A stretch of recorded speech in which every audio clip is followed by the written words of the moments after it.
If you want to learn how to track team performance using HR analytics in a clear, no-fluff way, you're in the right place.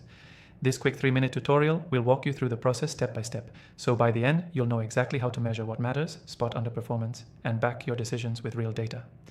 Plus, I've tested all the top tools for this, and I'll link my favorite one with an exclusive free trial just for viewers of my channel, Dan Thorne, in the description below. Let's jump right in. First, tracking team performance with HR analytics starts with defining the right metrics.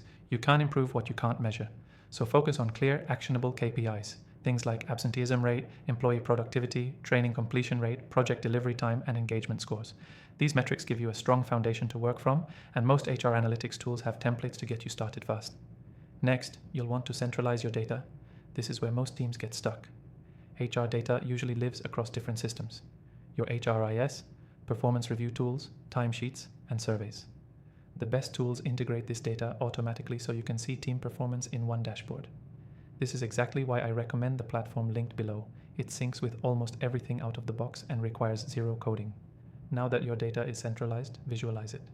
A good HR analytics dashboard should let you filter performance by department, manager, or time frame. This helps you spot trends, like a team consistently missing deadlines or outperforming peers. You can also set up automated alerts when a metric falls below a certain threshold, so you're not manually checking in every day.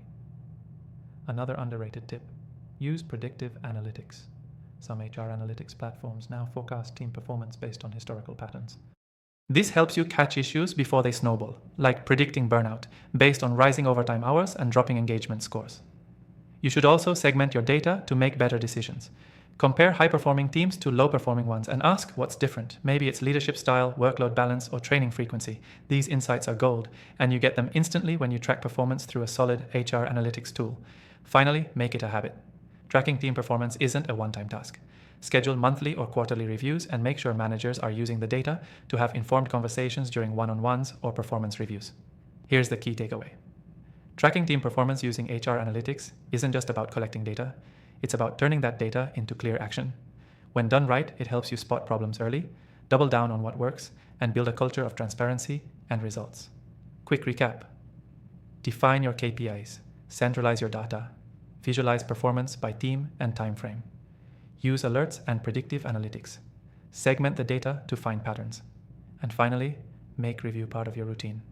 If you want to follow along and try the exact tool I used in this demo, grab the exclusive free trial in the description. It's only available for my viewers, and it makes everything I showed you today super simple. Thanks for watching. Go take action and start making smarter, data-backed decisions with HR analytics.